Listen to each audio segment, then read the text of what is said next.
Praise the Lord. खुदा यीशु मसीह के नाम में यीशु मसीह की दुल्हन को सलाम।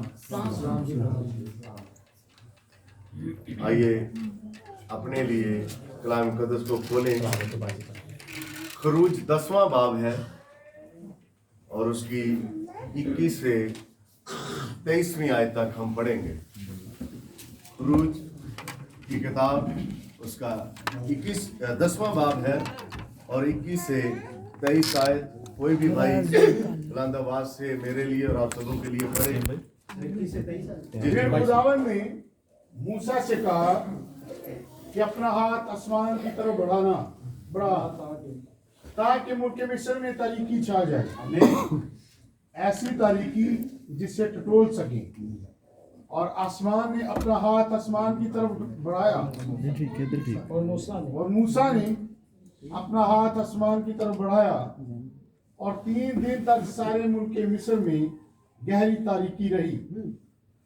3 दिन तक ना तो किसी ने किसी को देखा और ना कोई अपनी जगह से हिला, पर सब बनी इस्राएल के मकानों में उजाला रहा। आमीन। मुकाशफा 6वां बाब है, उसकी 12वीं आयत पढ़ेंगे। Praise the lord, hallelujah. 6वां बाब 12वीं आयत। और जब उसने 6ठी मोहर खोली तो मैंने देखा कि एक बड़ा भूचाल आया और सूरज कमल की मानी काला और सारा चांद खून सा हो गया। आमीन। आमीन। God bless you. आप बैठ सकते हैं।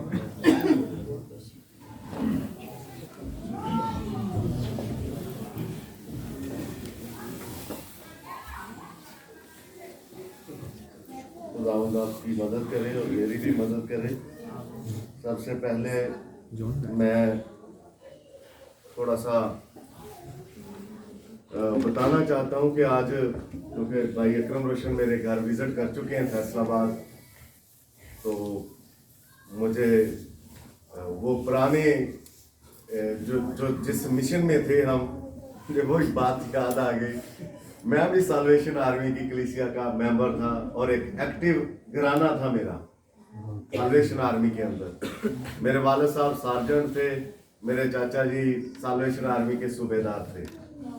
तो मैं आज देख रहा था कि कैसी खुदा ममासलत करता है कि मैं इनको नहीं जानता था, ये मुझे नहीं जानते थे। इनके घर के करीब ही जो साल्वेशन आर्मी का चर्च है, वहाँ पर जो रह के गए पास्टर साहब कैसर जैन साहब, वो हमारे रिश्तेदार हैं। लेकिन खुदावन की एक खास मर्जी है कि खुदावन ने मुझे फैसलाबाद से, इनको लाहौर से और दीगर आप भाइयों को जगह बजगह से खुदावन ने चुना है। आमीन। और मैं समझता हूं कि हमें इस मैसेज को समझने के लिए जो ऑलरेडी बनाए आलम से पेशतर चुने हुए थे, उन्हें कोई इतनी देर नहीं लगी। कोई इतनी देर नहीं लगी उनको।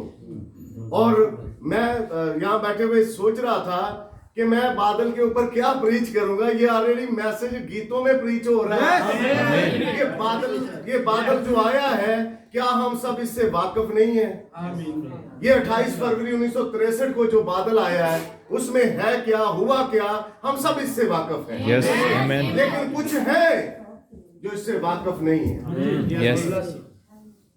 और वो कौन है और हम क्या हैं?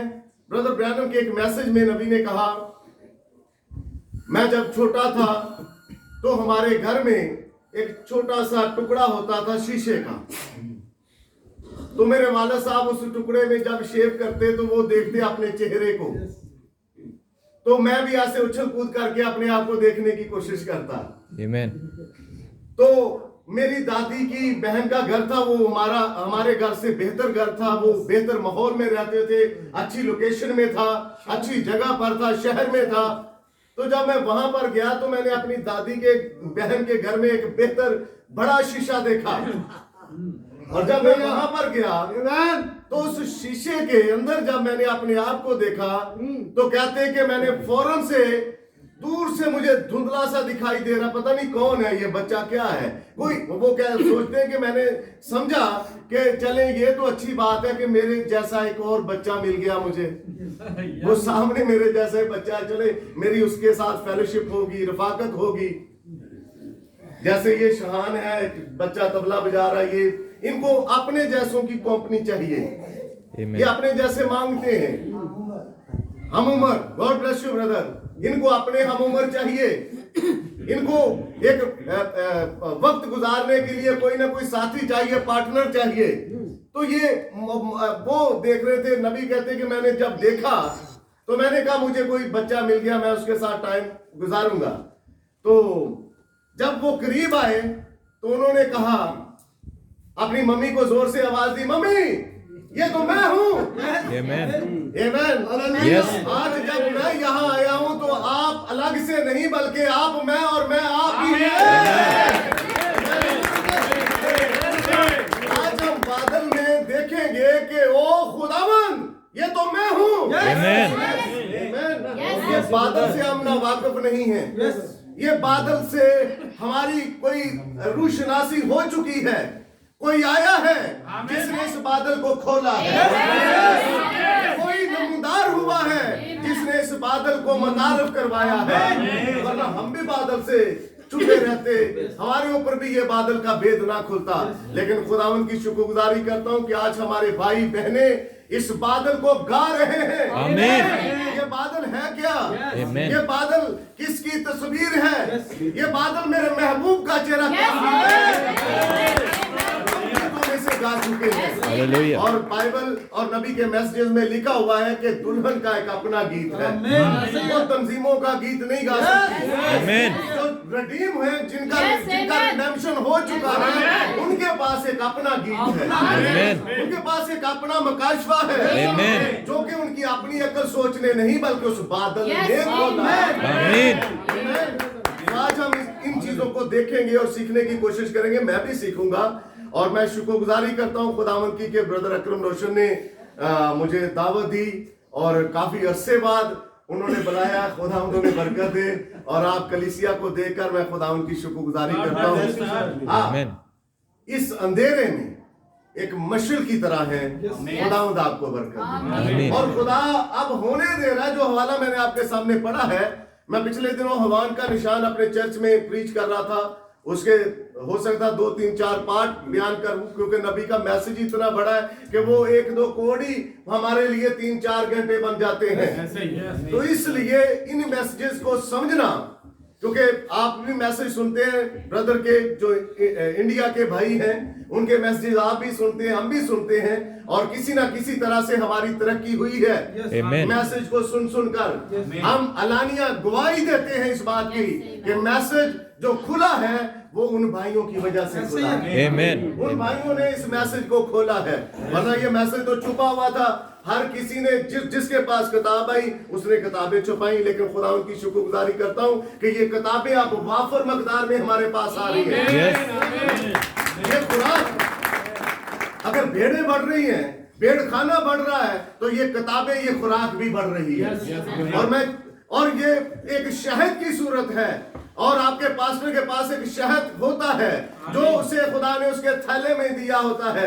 वो हर संडे के संडे, हर मीटिंग के अंदर वो चट्टान पर शहद को गिराता है। Amen. आप आकर उस शहद को चाट सके, Amen. आपकी सारी कमजोरी, नाकामी, लाचारी उस शहद जो कि खुदा का कलाम और नबी का मैसेज है उससे निकल सके। Yes. Amen. इसलिए आज ये मैसेज मेरे और आपके लिए कोई पोशीदा नहीं है। ये मैसेज पहले तुम्हारों में था, लेकिन इस मैसेज को किसी ने आकर खोला है। Hallelujah. और वो कोई और नहीं, उसी बादल के अंदर एक चेहरा था।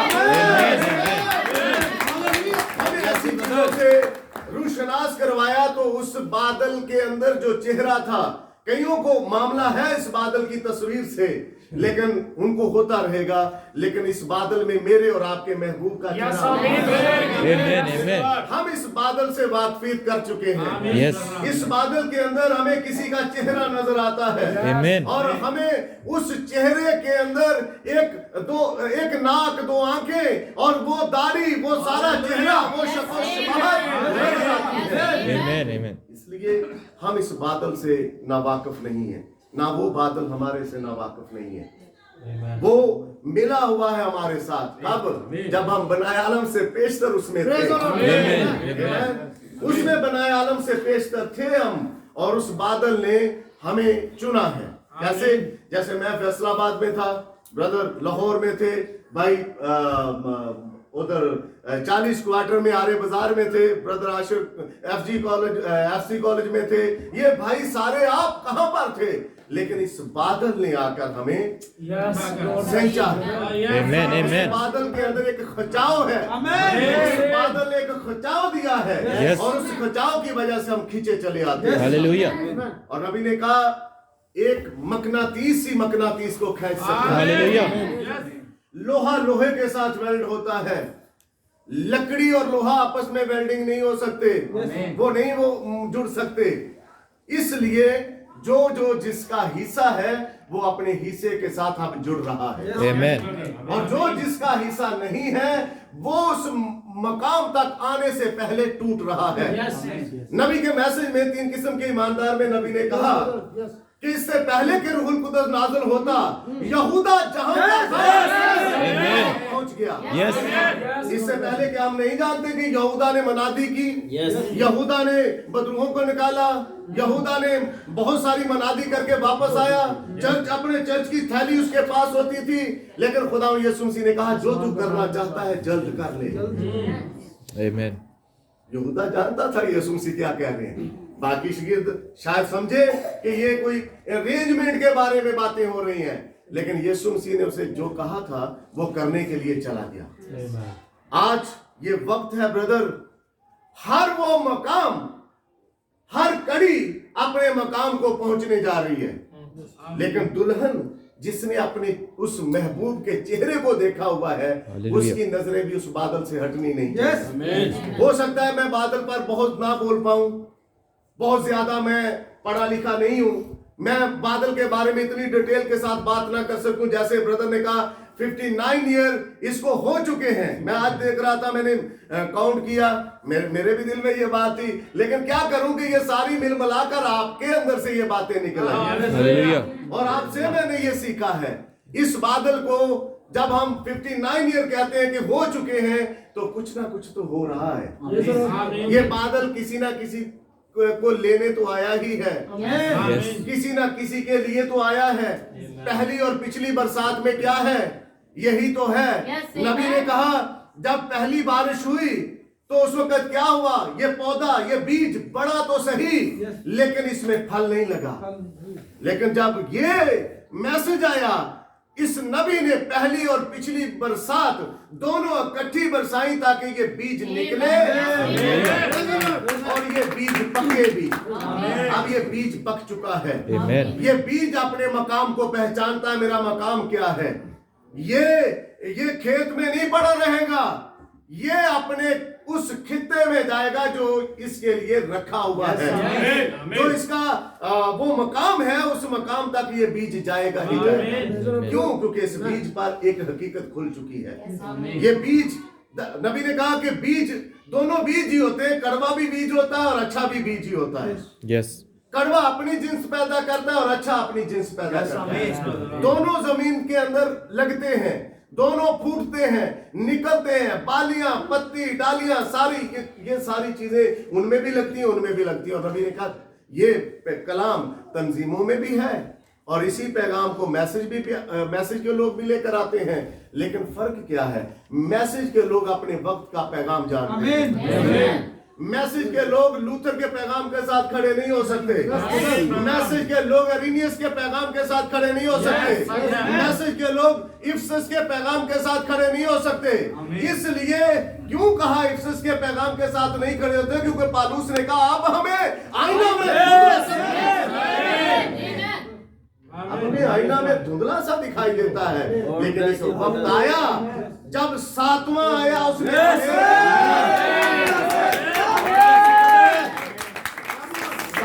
क्लियर क्या किया?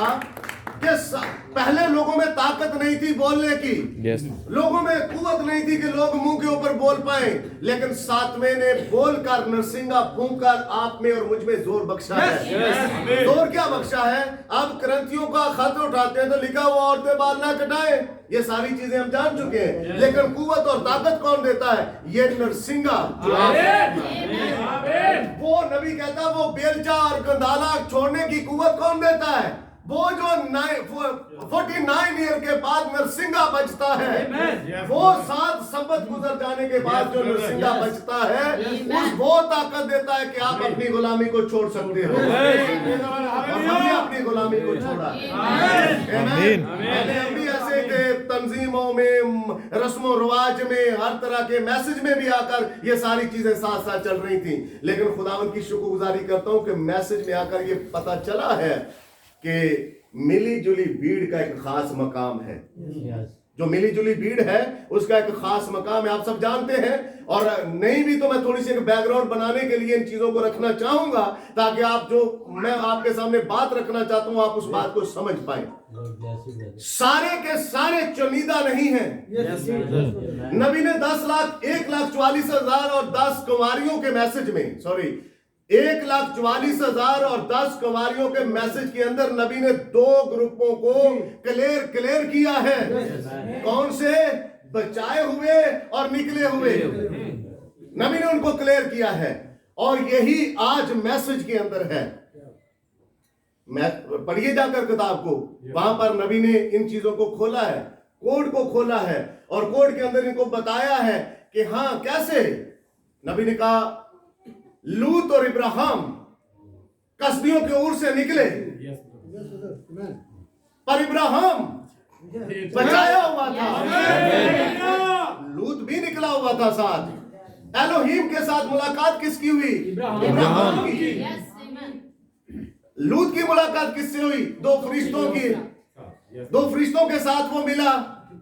लेकिन ये सारे के सारे मैसेजेस के अंदर, नबी के कोड्स के अंदर हमें इन सारी चीजों से पता चला है कि नबी ने इन चीजों को क्यों खास मकाम पर खोला है और रखा हुआ है। आज हम जानते हैं, हो सकता है कईयों को अच्छा नहीं लगता इन बातों से, जब वो सोचते हैं, जब वो करते हैं, क्यों? जब होती हैं उनके सामने बातें और वो सोचकर परेशान होते हैं कि ये क्या चल रहा है, ये कैसी बातें कर रहे हैं। लेकिन ये बाइबल है, ये मैसेज है। नबी ने हर वो चीज अपने चर्च के अंदर बताई है, चाहे लोग नाराज हों या खुश हों। एक मैसेज के अंदर नबी ने कहा खुदावंद इस कलीसिया में से बेइत्कादी की रूह को निकाल दे। जो मैं कहता हूं ये उस पर इत्काद पूरे तौर पर नहीं रखते, उस रूह को मैं डांटता हूं ताकि इनमें से निकले। जो खादम आपका है वो फील करता है क्योंकि वो खड़ा खुदा की कुदरत से हुआ है। और जब खुदा की कुदरत से खड़ा हुआ है उसको वो सारी भेड़ों को जानता है। कौन भेड़ किस लायक है, कौन कितना बोल सकती है, कौन कितना खा सकती है। ये सारे के सारे मामला हमें नबी के पैगामात से खुलकर हमारे सामने आए हैं और हमने पढ़े हैं। और आप भी किताबें पढ़ते हैं, आपके पास किताबें आती हैं, आप पढ़ते हैं। लेकिन मैं अपने हवाले के ऊपर आना चाहता हूं। ये बादल का मैसेज है। आज 28 फरवरी 1963 है, और 28 फरवरी 1963 को ये बादल क्यों आया 28 तारीख को ही? क्योंकि नबी ने और मैसेज बिलीवर भाइयों ने इसको प्रीच किया है कि 28 जो फिगर है ये दरअसल एक जिंदगी का सर्कल है। और ये जिंदगी का सर्कल कैसे है? क्योंकि 28 रोज के बाद एक औरत यानी एक कलीसिया जन्म देने की उस हालत में आती है। इसलिए वो बादल, उसमें जो चेहरा आया वो अपना सीड लेकर आया। और नबी ने कहा कभी रखेल दुल्हन नहीं बन सकती। रखेल क्या है? जो हर संडे चर्च आती है। खुदावंद मैं तेरा शुक्र करता हूं, करती हूं, तूने मेरे बच्चे को पास किया, तूने मुझे नौकरी दिला दी, तूने मुझे बड़ा घर दे दिया, तूने मुझे अच्छे कपड़े दे दिए, मैं तेरी शुक्रगुजारी करती हूं। और घर जैसे घर से आए वैसे चर्च से चले गए। कोई चेंजिंग नहीं। और नबी ने इसको समझाया है। क़ज़ात की किताब में आप पढ़ सकते हैं ऐसी चीजों को कि वहां पर एक लावी था और उस लावी ने अपनी बीवी को वापस लाना चाहा। हालांकि वो बीवी नहीं थी, वो उसकी हुर्म थी, लेकिन उसने उसे अपनी बीवी बनाना चाहा। पर रास्ते में उसके साथ 19 बाब है मेरे ख्याल में, 19 बाब है जी, 19 बाब है। और 19 बाब के अंदर उस लावी ने उस औरत को अपनी बीवी बनाना चाहा, लेकिन रास्ते में कुछ हो गया। मेरा मजमून ये नहीं है, लेकिन कड़ियां आपस में जुड़ती हैं, इसलिए मैं इनको हाईलाइट करना चाहता हूं। आज खुदावन की शुक्रगुजारी करता हूं कि खुदावन ने हमें अपनी बीवी बना लिया। आज उसका सीड इन किताबों की सूरत में यहां रहता है। ये मेरे और आपके रहम जो कि हमारा दिल है, ये यहाँ पर आ चुका है। और इसीलिए नबी ने कहा अब की बार ईमान की किताब इस जमीन पर चले। ईमान की किताब अब जमीन पर दोबारा चलने वाली है। जैसे 2022 साल पहले एक बाइबल आई, मुजस्सम कलाम आया, जमीन पर चला, और जब उनके साथ उसने खाना खाया, बैठा, उनके बीमारों को अच्छा किया, लेकिन हुआ क्या? उन्होंने उसी को पकड़ा और लकड़ी पर लटकाकर कील जड़ दिए, उसके साथ बुरा हाल कर दिया उसका। उसकी पीठ छिद चुकी थी, उसका माथा छिद चुका था, मुंह पर थूका गया था। किसके पर? किसके मुंह पर? इस कलाम के मुंह पर। कलाम के मुंह पर थूक दिया। किन्होंने? बड़ी तंजीमों ने, सदूकियों ने, फरीसियों ने, सरदार काहिनों ने। और आज क्या कर रही हैं तंजीमें? यही कुछ कर रही हैं। ये बड़े लोग, बड़े नाम, डॉक्टर, प्रोफेसर, फलां, ये वो, लटरम पटरम, ये क्या कर रहे हैं? ये कलाम के साथ बिल्कुल ऐसा ही कर रहे हैं। और मैं और आप जानते हैं कि ये कलाम, ये साया कह चुका, बेतसीर नहीं लौटता। ये कलाम अपना काम करके ही लौटता है। जब ये कलाम आया तो उसने कहा, बाप जितने तूने मुझे दिए मैंने उनमें से किसी को नहीं खोया। तो जो कलाम उस वक्त आया था, जितने खुदावन ने उस कलाम के थ्रू निकालने थे, वो निकाल कर ले गया। और ना सिर्फ ले गया, बल्कि जितने पुराने अहद के मुकद्दसीन थे उनको भी बचाकर ऊपर ले गया। मैं और आप इन सारी चीजों से वाकिफ हैं। तो भी वहां पर एक हिरम को, एक उस खेल को, एक लौंडी को उसने क्या करना चाहा? अपनी बीवी बनाना चाहा। वो बीवी थी नहीं। मैं और आप, मेरी और आपकी हालत क्या थी? कुत्तों जैसी। अंजील के अंदर गैर कौमों को खुदा यीशु मसीह ने खुद अपने मुंह से कुत्ता कहा, किस तरह हो सकता है कि मैं लड़कों की रोटी लेकर कुत्तों को डाल दूं? तो सूरफिनके की औरत कौन थी? गैर कौम की थी। लेकिन उसके अंदर ईमान इस कदर बड़ा था कि वो कहती है, मालिक हाँ हम कुत्ते ही हैं, लेकिन जानते हैं कि जो कुत्तों के मालिक की मेज से गिरता है वो कुत्ते ही खाते हैं। ये 28 फरवरी 1963 को जो बादल आया, ये हमारे मालिक की मेज से एक तोमार आया। हमारे मालिक की मेज से एक तोमार आया, और वो तोमार अभी हम जाएंगे वहां पर देखेंगे कि उसमें था क्या, उसमें है क्या, जो कि आज तंजीमें नहीं खा सकती, जो कि आज दूसरे लोग नहीं खा पाते। कई मैसेज के लोग भी नहीं इस बात को समझ पा रहे। तो कहते हैं हो गया है, बस हो गया है। हम जानते हैं ये हो चुका है, लेकिन हुआ किन के लिए है? वो अपने आप को देखेंगे, मम्मी ये तो मैं हूं जिससे ये हुआ है। वो शीशे में, और आईना क्या है? कलाम है। अगर मैं नविश्तों के साथ जोड़ता चला जाऊं, आपको पता है, मुझे भी पता, मैं जब सेमिनरी में था तो अगर मोहब्बत का हवाला लिया, एक हवाला मोहब्बत का पुराने अहदनामे से लिया, दूसरा मुझे कहीं ना कहीं मोहब्बत का नए अहदनामे से मिल ही जाएगा। उन हवालों को मैं जोड़ता जाऊं, ऐसे एक यहां से उठाऊं, एक को यहां से उठाऊं, और जोड़ जोड़ के उनको प्रीच करता रहूं। ये नहीं है बात। मेरा प्रीचिंग करने का मकसद मैसेज के खात्मों का यह है कि मैं इन आयतों में आपको दिखा पाऊं। ये आयतें दरअसल आप हैं, ये सिर्फ लाइनें नहीं है, इन लाइनों में आप हो। और अगर आप नहीं हो तो फिर क्या मकसद है मेरा और आपका यहाँ पर बैठना घंटे 2 घंटे? कोई मकसद नहीं है अगर इस बाइबल में मैं नहीं हूं, अगर इस बाइबल में आप नहीं हो तो फिर कोई मकसद नहीं है। और वो क्या करते हैं, नबी कहता है रखेल आती है, खुदावंद तूने मेरे लिए ये कर दिया, वो कर दिया, ऐसा कर दिया, वैसा कर दिया, मैं तेरी शुक्रगुजारी करता हूं। और नबी ने इस चीज को समझाया है कि वो लम्हा भर के लिए अपना तल्लक कायम करती है अपने दूल्हे के साथ और फिर चली जाती, लेकिन बीवी सदा अपने शोहर के साथ रहती है। बीवी सदा अपने शोहर के साथ रहती है। और बाइबल कहती है उन्हें कोई जुदा ना करे, खुदा ने जोड़ा है। हालेलुया। खुदा ने मुझे और आपको जोड़ दिया है उस बादल से।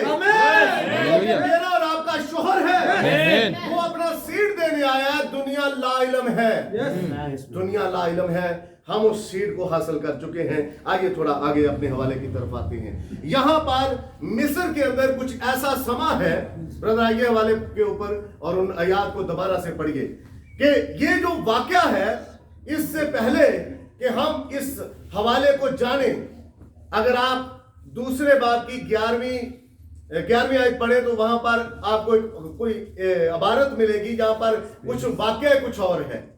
दूसरे बाब की 11वीं आयत जरा पढ़े, खरूज दूसरा बाब 11वीं आयत। और ब्रदर ब्रैनम के मैसेज में हमने जाना है कि नबी ने कहा 3 नबी आए खरूज के। इसमें पहले खरूज का नबी कौन था? मूसा। दूसरे खरूज का नबी कौन था? खुदावंद यीशु मसीह। तीसरे खरूज का नबी कौन था? Brother Branham. और इन तीनों की खिदमत के अंदर शादी और तलाक का मामला जरूर उठा। आप और मैं जानते हैं हमारे नबी के ऊपर भी ये सवालात हुए जो कि हमारे जमाने में आया। खुदावंद यीशु मसीह के जमाने में भी लोगों ने सवाल किए क्या सबब है, मर्द किस सबब से अपनी बीवी को छोड़े। उन्होंने मूसा का हवाला कोट किया, मूसा ने ये लिखा है, और यीशु मसीह ने कहा मूसा ने तुम्हारी सख्त दिली की वजह से कहा था, लेकिन इब्तदा में ऐसा नहीं था, इब्तदा में ऐसा ना था, लेकिन मूसा ने तुम्हारी सख्त दिली की वजह से ये कहा था। जी ब्रदर पढ़िए सर, दूसरे बाब की 11वीं आयत। इतने में जब मूसा बड़ा हुआ, हाँ, तो बाहर अपने भाइयों के पास गया जी, और उनकी मुशक्क़तों पर उसकी नजर पड़ी। मूसा बच्चा था और आप और मैं जानते हैं कि मूसा की माँ ही ने उसकी दाई बनकर उसे पाला था। और नबी ने कहा माँ 5वीं अंजील है, और माँ जब उसको दूध पिलाती थी उसे बताती थी तू मिस्री नहीं है, तू इब्रानी है, तू छुटकारा देने के लिए आया है, तेरी दुआओं से पैदा हुआ है, और मैंने और तेरे बाप ने दुआएं कर करके तुझे खुदा से लिया है, और अब तू हमारा डिलीवरर है, तू हमें छुटकारा देगा। मूसा के कान में वो हर रोज बात करती रही, हर रोज बात कर रही। मैसेज बिलीवर की माओ को, बहनों को ऐसा होना चाहिए। जब भी हमारी बेटी बाहर जाती कॉलेज के लिए, स्कूल के लिए, तो माँ को बताना चाहिए बेटी तू मैसेज बिलीवर बेटी है, चलती फिरती अंजील है, तुझे अंजील की मानद नजर आना चाहिए, तेरे ऊपर अंजील हूबहू नजर आए, तेरे ऊपर वो नविश्ते लिखे हुए हों, और ये बाइबल चलना चाहती है। मूसा की माँ से बताती थी मूसा तू डिलीवरर है, तू चुना हुआ है, तुझे हमने दुआओं से लिया है, 400 साल के करीब हो चुके हैं, हमने तेरे बाप ने और मैंने बड़ी मार खाई है तेरे लिए, मैंने और तेरे बाप ने बहुत कुछ सोचा है, प्लान किया है। और मूसा का बाप किस घराने का था? लावी का।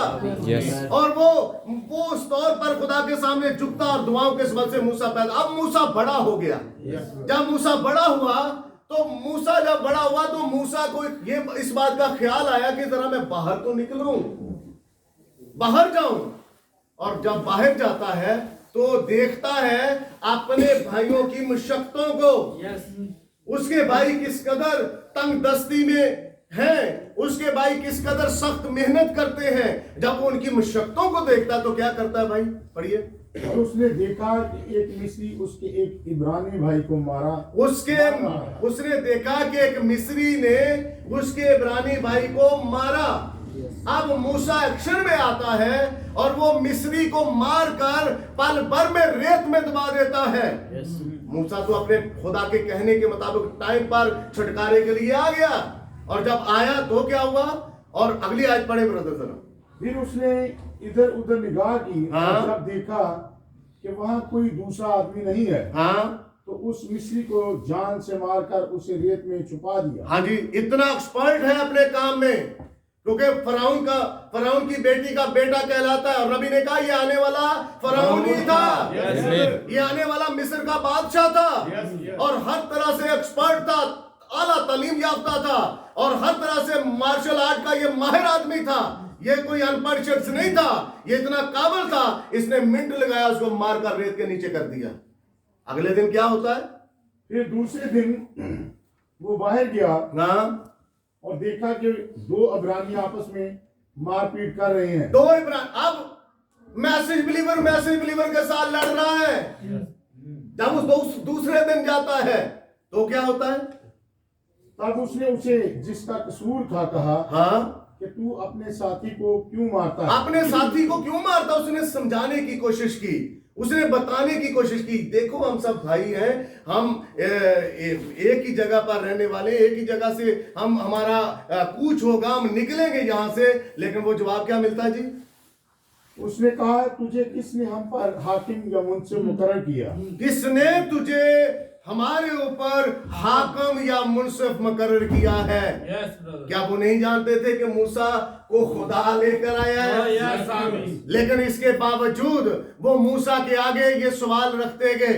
जब सवाल रखते गए तो मूसा ने ये सोचा, इनको कैसे पता चल गया? मैंने तो उस शख्स को मारकर फौरन से रेत में दबा दिया था, इनको भी पता चल गया। और जब ये बात फराउन तक पहुंची तो फराउन ने मूसा को तलब किया। मूसा वहां से भाग निकला। जब मूसा वहां से भाग निकला, मूसा की उम्र लगभग 40 साल है। जब मूसा यहां से निकला, और जब निकला है तो ये मूसा पहाड़ तीसरे बार में वो मदियान के इलाके में चला जाता है, और मदियान के इलाके में जाकर ये एक कुएं पर बैठ जाता है। और रऊएल की बेटियां आती हैं, जिसे यत्रू भी कहते हैं। उसकी जब बेटियां वहां पर आती हैं तो उनकी ये मदद करता है। और चरवाहों को, मूसा एक हट्टा कट्टा जवान था, और चरवाहे भी कोई कम नहीं होते। वो भी ठीक ठाक दूध शूध पीते होंगे। वो मूसा के साथ लड़ाई करने लगे, लेकिन मूसा एक माहिर आदमी था, उसने मारकर उनको भगाया और उनकी यत्रू की बेटियों की मदद की। और जब उसकी मदद की तो वो जल्दी से अपने घर चली गई। और 7 बेटियां थी यत्रू की, बेटा कोई नहीं था उसका। लेकिन मूसा को उसने अपना ही बेटा बना लिया। उसने कहा आज बेटियों तुम इतनी जल्दी क्यों आ गई? उसने कहा एक शख्स बैठा था कुएं के ऊपर, उसने हमारी मदद भी की और भेड़ों को पानी भी पिला दिया, और उसने हमें दूसरे चरवाहों से भी बचाया।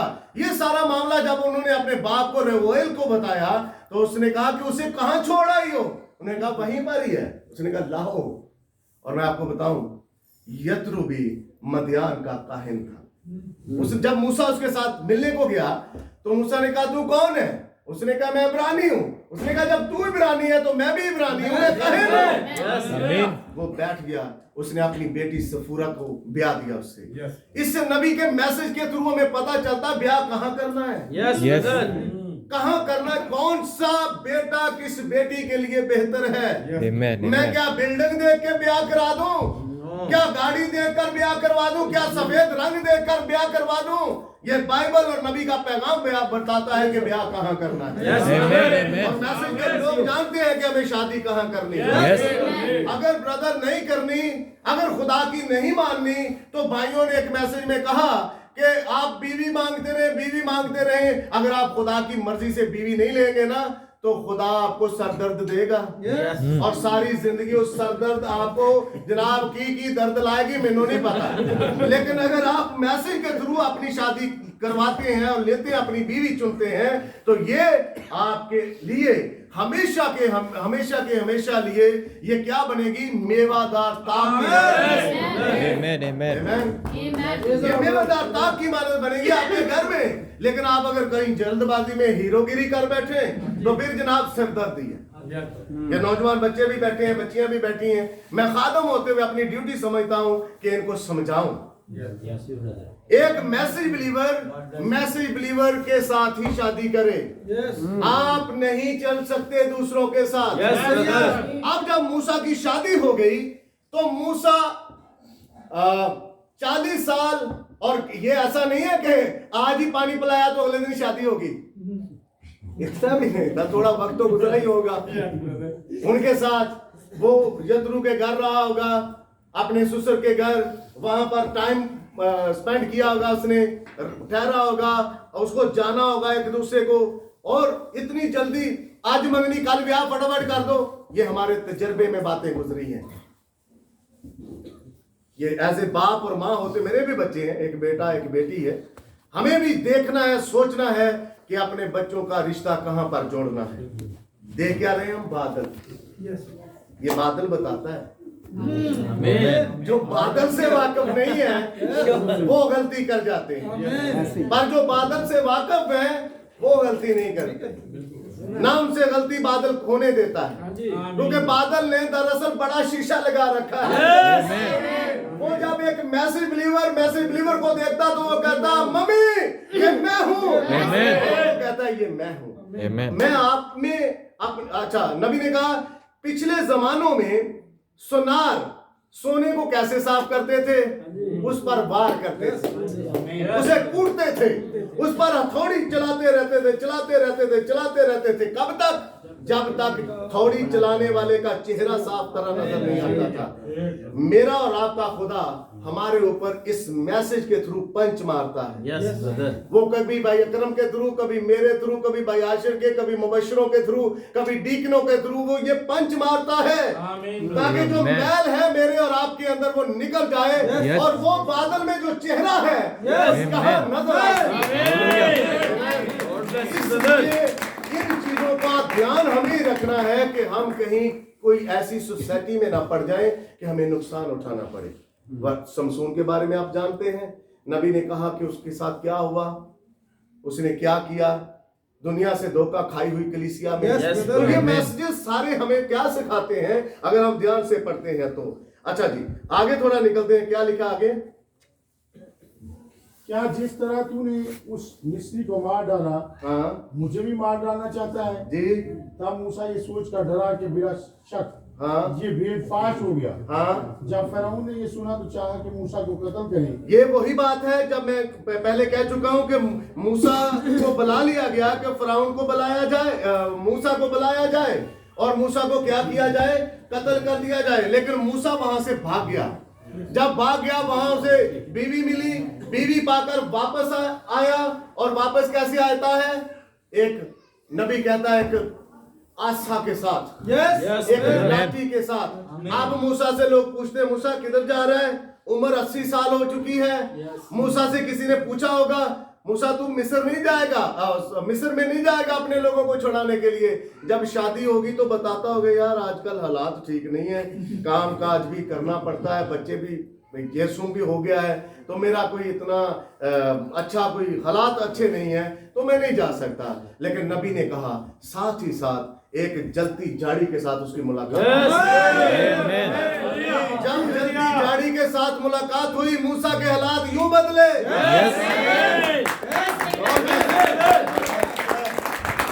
अब मूसा से पूछने मूसा किधर जा रहा? बीवी को गधे के ऊपर बिठाकर कहता मिस्र जा रहा हूं। क्यों? अपने लोगों को छुड़ाने के लिए। अब मूसा क्या हुआ? क्योंकि जलती झाड़ी के साथ मेरी मुलाकात हुई। इसके साथ मैं अपने आप को रखूंगा। हमारी बहनें बाल नहीं कटवाती, इनकी मुलाकात किसी से नहीं। हमारे चर्च की बहनें पैंटे नहीं पहनती, इनकी मुलाकात किसी से हुई है। इन्होंने सिर्फ बाइबल पढ़ी नहीं है, बाइबल को पहना भी है। आमेन। Amen. इसलिए ये हूबहू बाइबल ही नजर आती हैं। Amen. बेशक लोग जो मर्जी कहते रहे, इनकी शक्लें ऐसी, इनकी नाक टेढ़ी, इनके होंठ ऐसे, इनके चेहरा ऐसा, ये जैसे भी हैं, लेकिन है ये ब्राइट। इनका दूसरे लोगों के साथ इकट्ठा चलना बैठना मुमकिन ही नहीं है। मैं ये पिछले दिनों अपने गया रिश्तेदारों में शादी पे, तो वहां पर मेरी रिश्तेदारों को फिक्र पड़ गई, कहने भाजी आंडिया की करांगे, पार्लर भी जाना है। तो बीच में एक मेरी भाई की बीवी थी, वो कहती भाजी को डर दे जे कि खुदा को लो डर दे जे। ये इंसान का में इतना डर है, पर खुदा का डर कोई नहीं है। अपने आप को देखने के लिए हमें बाइबल खोलनी पड़ेगी, और अगर बाइबल खोलोगे तो आप देखोगे कि आप कहां पर हो, आप कैसे हो, मैं कैसे दिखता हूं। अच्छा, ये तो नहीं होता कि मैं शीशा देखूं और शीशे में मैं मेरा चेहरा मुझे नजर आए और मैं कहूं नहीं नहीं मेरे तो वाल ज्यादा चिट्टे ने, जिस तरह मैं भाई अकरम रोशन को देखा शीशे च। ऐसा नहीं है। शीशे में मैं अपने आप ही को देखूंगा। Amen. और शीशे के सामने मैं खड़ा होकर ये नहीं कह सकता कि ये अकरम रोशन है, ये भाई आशर है, नहीं कह सकता मैं। क्योंकि शीशे को जब मैं देखूंगा तो शीशा मुझे मेरा चेहरा दिखाएगा। जब बाइबल मैं पढ़ूंगा तो बाइबल मेरा चेहरा मुझे बताएगी, ये किसी और का चेहरा नहीं बताएगी, ये मेरा ही चेहरा बताएगी। मूसा वापसी आता है, हाथ में एक डंडा है, और लोग अगर उससे पूछे मूसा कहां जा रहा है, मैं जा रहा हूं मिस्र। क्या करने? मैं इस्राएलियों को छुड़ाने के लिए जा रहा हूं। जब ये सारा का सारा माजरा हो गया तो हुआ क्या कि 10वें बाब पर अब वापस आते हैं। 10वें बाब के ऊपर जो हवाला मैंने शुरू में पढ़ाया था, ताकि हम उसको जान पाए कि ये हवाला कहता क्या है। अब फिरौन जो है, दूसरे बाब और 10वें बाब के बीच में मूसा 3 बार फिरौन के साथ टेबल टॉक कर चुका है। मूसा को बुलाया गया है यके बाद दीगरे। मूसा आफते लेकर आया है। मूसा के हाथ में आफते हैं, खुदा ने उसे दे दी है आफते। आमीन, आमीन। मूसा जब चाहे मिस्र पर नई आफत ले आ। मूसा से पहले तो आफते नहीं थी, मूसा से पहले तो कुछ नहीं था। इसलिए आप इसको जोड़ें। 1906 के अंदर 1909 के अंदर हमारा नबी पैदा हुआ। सच है ब्रदर, 1909 ही है। 1909 के अंदर हमारे नबी की पैदाइश हुई, 6 अप्रैल 1909। और 1909 से पहले मुझे कोई दुनिया के ऊपर कोई बड़ी मुसीबत दिखाओ, नहीं है। मिस्र के ऊपर मूसा के आने से पहले कोई बड़ी मुसीबत दिखाओ, नहीं है। नबी आया और मिस्र पर मुसीबतें आ गईं। इसलिए ताकि जो चुने हुए हैं वो निकल सके। हालेलुया। चुने हुओं का खरूज हो सके, चुने हुओं को खुदा निकाल सके। हालांकि खुदा जानता था इन प्राणों में से कोई नहीं जाएगा, लेकिन फिर भी निकलना तो था उन्हें। निकलना तो था। और अब नबी ने कहा, मूसा जब मिस्र से निकला तो 40 साल का हो चुका था, पर जब वापस आया तो एक नस्ल तमाम हो चुकी थी। कौन सी नस्ल? जिसने कहा तुझे किसने हमारे ऊपर हुक्मरान ठहरा रखा है। हालेलुया। हो सकता है आपके हम जो खादमीन हैं, हम कईयों को मैसेज सुनाते हैं, कई तो हमारे मुंह के ऊपर बेइज्जती कर देते हैं, कई पीछे करते हैं, कभी कुछ कर देते हैं, कभी कुछ कर देते हैं, लेकिन खुदा इंतजार करता है। एहतराम बुक जब हम पढ़ते हैं, रिस्पेक्ट नबी का मैसेज, तो वहां पर लिखा हुआ है कि खुदा तहम्मुल जब करता है तो उसके तहम्मुल को निजात समझो। लेकिन जो ताकतमंद होता है, जो कुव्वत वाला होता है, वो कभी कभार इस मैसेज, इस पैगाम के साथ खिलवाड़ करना चाहता है, पर खुदा करने नहीं देता। अगर करना चाहते हो करके देख लो। अगर वो खुदा है, खुदा जिस जगह पर आप बैठे हो, खुदा उसमें कुछ बुंचाल ले आएगा। यूना को नहीं हम देखते, यूना खुदा की हजूरी को छोड़ना चाहता है। जिस जहाज में बैठा, खुदा ने उसी जहाज को मुश्किल में डाल दिया। और हम मैसेज में जान चुके हैं, अगर आप खुदा की मर्जी के खिलाफ जाएंगे, जिस कंपनी को ज्वाइन करेंगे वो कंपनी फेल, जिस ऑफिस में बैठोगे वो ऑफिस में का बेड़ा गर्क, जिसके घर में जाओगे वो सत्यानाश करवाओगे। क्यों? क्योंकि आप खुदा के हाथों से निकलना चाहते हो और खुदा नहीं निकलने दे। फिर खुदा की मर्जी को जानो कि खुदा करना क्या चाहता है। मूसा यहां से निकला, 40 साल का था, पर जब वापस आया तो खुदा ने एक नस्ल को सफाई हस्ती से मिटा दिया। कौन सी नस्ल को?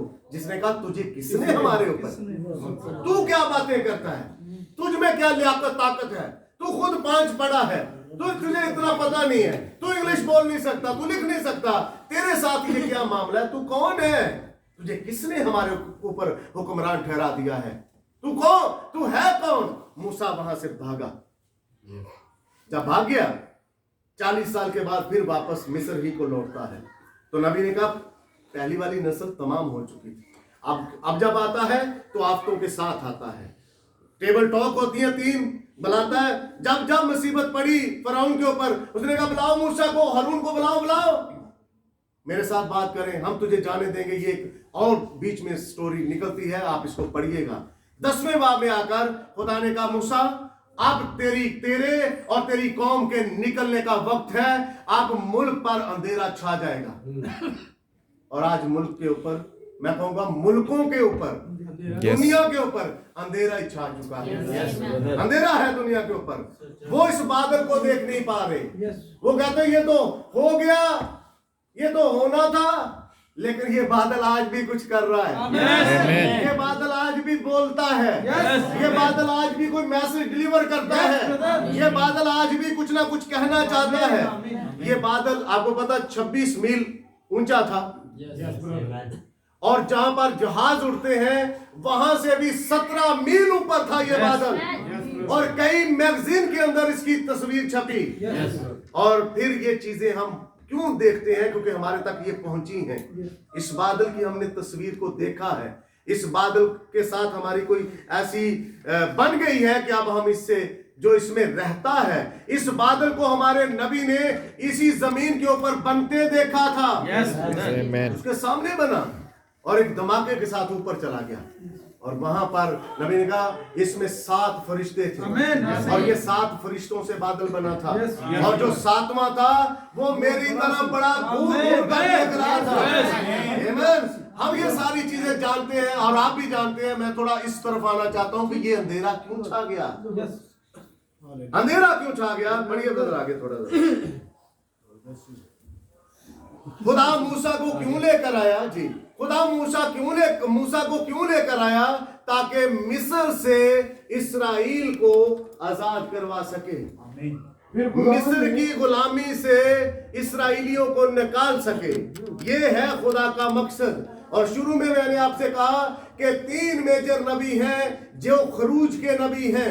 पहला नबी हम मूसा देखते हैं, ये जब आता है तो वबाएं आती हैं इसके साथ, क्योंकि फिरौन निकलने नहीं देता, बीमारियां आती हैं। जी आप पढ़िए।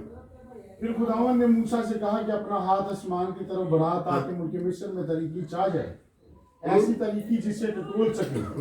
और मूसा ने अपना हाथ आसमान की तरफ बढ़ाया, और 3 दिन तक सारे मुल्क मिस्र में गहरी तारीकी रही। गहरी तारीकी, अंधेरा छाया रहा। क्यों अंधेरा छाया रहा? क्योंकि खुदा इस अंधेरे में, इस सन्नाटे में कुछ करना चाहता है। अब आइए जरा हम काशवा 6 बाब में, वहां पर भी एक खास बात है। वहां पर भी बिल्कुल सेम यही चीज है। खुदा उस सन्नाटे में भी कुछ करना चाहता है। ये 6ठी मोहर है, और 6ठी मोहर के नीचे मैं और आप जानते हैं, नबी ने मोहरों की किताब में कहा है सारी की सारी लड़ाइयां, यानी तीसरी लड़ाई 6ठी मोहर के नीचे है। ये सारी लड़ाइयां कहां पर है? 6ठी मोहर के नीचे है। और आज दुनिया के ऊपर ये रूस को आप देख रहे हैं, यूक्रेन के साथ क्या वो कर रहा है, ये यूरोपियन इत्तेहाद है, ये क्या कर रहा है। ये सारे का सारा मामला बन क्या रहा है? लोगों के कान खड़े हो चुके हैं। क्या ये आलमी जंग लगेगी? क्या ये होगा? लेकिन दुल्हन एक इस सत्ते से बाहर है, इस सत्ते से बाहर है दुल्हन। दुल्हन जानती है जब तक मैं यहां पर हूं खुदा थर्ड वर्ल्ड वॉर को लेकर आएगा नहीं।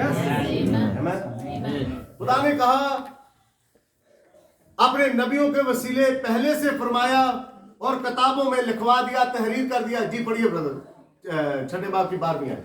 और जब उसने छठी मोहर खोली तो मैंने देखा हाँ कि एक बड़ा भूचाल आया और सूरज कमल की मानद काला और सारा चांद खून सा हो गया। हाँ और आसमान के सितारे इस तरह जमीन पर गिर पड़े, हाँ। जिस तरह जोर की आंधी से हिलकर अंजीर के दरख्त में से कच्चे फल गिरे पड़ते हैं। जी, गिरे पड़ते हैं, ये कच्चे फल गिरते हैं। ऐसे सूरज ऐसे हो गया, आसमान पर जो चीजें हैं वो जाती रही। ये तस्वीर बताती है छठी मोहर हमें।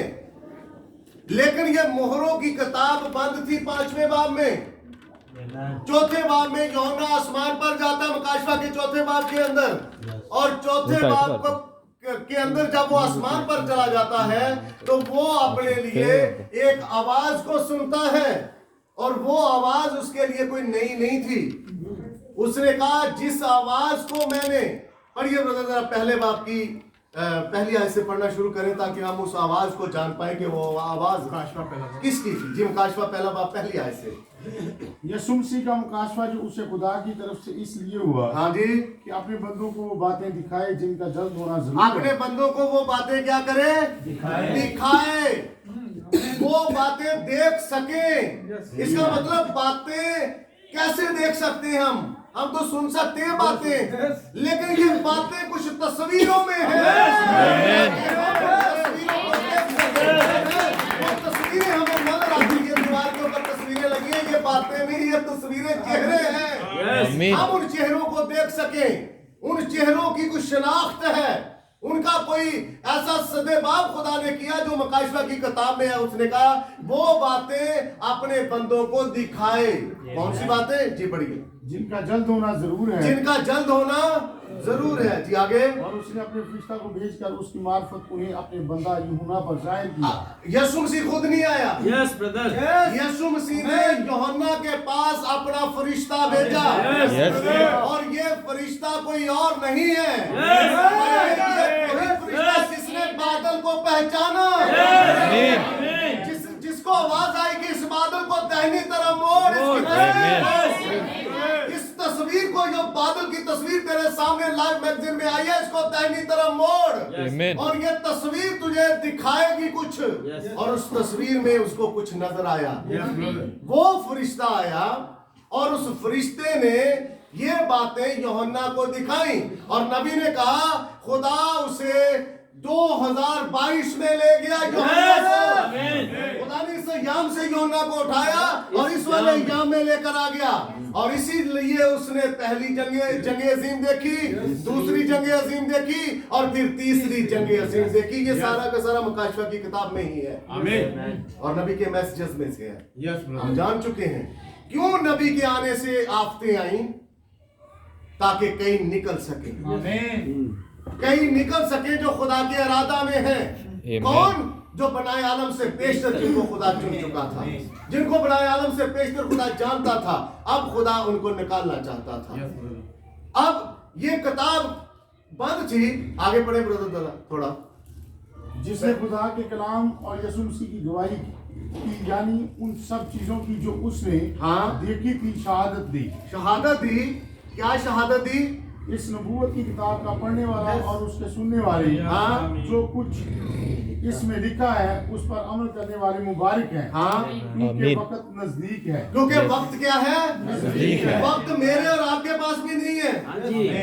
ये थर्ड वर्ल्ड वॉर सर के ऊपर मंडला रही है। और नबी ने अपने मैसेज में कहा कि हम बिल्कुल एज के ऊपर हैं।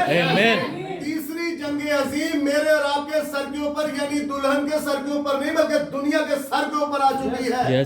दुल्हन इसमें से बच जाएगी, हालेलुया। दुल्हन चली जाएगी अपने उस मकाम में जो उसका है। कैसे? जब मिस्र में बीमारियां आई तो एक खास मकाम था जहां पर खुदा ने अपने लोगों को रखा हुआ था। वो मकाम था जशन। वो जशन का इलाका था जिसमें एक मच्छर, एक टिड्डी, एक मेंढक और पानी खून नहीं बना। वो खुदा का ठहराया हुआ जगह था। वो खुदा की ठहराई हुई बनाई हुई जगह थी, और खुदा का बनाया हुआ वो मकाम था जिस जगह पर खुदा ने अपने लोगों को रखा है। जब दुनिया 3.5 साल के लिए मर रही होगी, दुल्हन कहाँ होगी? अपने मकाम हालेलुया। अपने मकाम पर दुल्हन होगी। आमीन। और दुनिया वो 3.5 साल का अरसा बड़ी मुश्किल से गुजारेगी, बीमारियों से लुट पिट जाएंगे और इनकी हालत ऐसी नहीं होगी और ये कहेंगे ऐ पहाड़ों और टीलों हमारे ऊपर गिर पड़ो, क्योंकि हम उसके गजब को नहीं सह पाएंगे। ये चीजें सारी की सारी हमें मैसेज में से मिलती हैं। और नबी ने कहा कि जिस तरह इस्राएल को बचाने के लिए मिस्र पर अंधेरा करना पड़ा खुदा को, इसलिए रोमियो 11वें बाब की 25 आयत बताती है कि खुदा ने गैर कौम को निकालने के लिए इस्राएल यहूदियों की आंखों को अंधा कर दिया। आमीन। कैसे अंधा किया यहूदियों को अंधा ऐसे किया कि अब कलामे मुजस्सम उनका नबी मूसा खुदावंद यीशु मसीह के बारे में लिख चुका था। उनका नबी यसाया यीशु मसीह के बारे में लिख चुका था। वो रोज यसाया का सहीफा हो सकता है कि मैं पढ़ते हो, उनका हर नबी यीशु मसीह के बारे में लिख चुका था। अय्यूब लिख चुका था, वो हर रोज हैकल में पढ़ते थे, हाँ निजात दहिंदा आएगा, हाँ औरत की नस्ल से आएगा, वो सारा कुछ, हाँ एक कुमारी से एक पैदा होगा, अजीब मशीर खुदाए कादर उसका नाम हो। जब खुदाए कादर आया कहने लगे ये बाज़बूल है, ये शैतान है। वो जिसके बारे में नबियों ने लिखा था वो उनके साथ बैठा हुआ है, उसको उनके पास बैठकर उनको तालीम दे रहा है, उनको रोटियां तोड़ कर दे रहा है, उनको बरकत देकर रोटियां खिला रहा है। लेकिन वो क्या कहते हैं, ये बाज़बूल है। गुनाह क्या है? अपने आप को खुदा कहलाता है, अपना गोश्त देता है हमें खाने को। वो बड़े फख्र से कहने लगे, हाँ हम जानते हैं, हम ये सारी चीजें जान चुके हैं, हमारा बैकग्राउंड चेक किया, हम 3 नस्लों से ये करते आ रहे हैं, मेरा बाप ये था, मेरा दादा ये था, मेरा परदादा ये था। सेम आज के हालात थे उस वक्त भी। यीशु मसीह को कहते, हमारे बाप दादा ने तो आसमान से मन खाया, कभी देखा मन तूने? अकल के अंधे यहाँ जानते नहीं है कि जो आसमान से मन बरसा है वो उनके बीच में यीशु मसीह ने उनकी दिल की बात जानकर कहता है, तुम्हारे बाप दादा ने मन खाया और मर गए,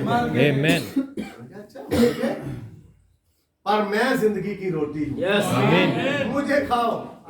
यहां से उनके और यीशु मसीह के बीच में तजाद पैदा हुआ, मुखालफत शुरू हो गई। आज मेरे और आपके बात करने से मुखालफत शुरू होती कि नहीं होती? क्यों होती है? क्योंकि वो दरअसल अरीनियस की बात उठाकर अपने साथ जोड़ रहे होते हैं, लूथर की बात लेकर अपने ऊपर जोड़े, उस लूथर की बात जिसने उस टिक्की को, रोटी को लेकर सीढ़ियों पर तोड़ दिया। उसने कहा ये रही तुम्हारी रोटी, ये रहा तुम्हारे प्याले, तोड़ दिया, निकल गया बाहर। प्रोटेस्टेंट ने जन्म ले लिया। ये सारे का सारा अपने साथ जोड़ते हैं, अपने, हाँ हम बाप दादा से हम ये करते रहे, हमारा तो ये था, हमारा तो वो था। सेम यूहन्ना की इंजील वाला वाकया आज भी चलता है। ये लोग, मुझे कईयों ने कहा आप हमारा बाप बदलवाना चाहते हैं। मैंने कहा नहीं, बाप मैं कहाँ बदल पाऊंगा, वो तो कब्र में, मैं आपको बदलाना चाहता हूँ। आमीन। मैं अपने बाप को नहीं बदलाना चाहता, मैं आपको बदलना चाहता हूँ कि आप बदल जाओ। लेकिन आप बदलते नहीं, क्योंकि अगर आप बनाए आलम से पेशतर चुने हुए होगे तो बदल जाओगे। और नबी ने कहा खादम का काम है जाल फेंकना, जो मैं कर रहा हूं।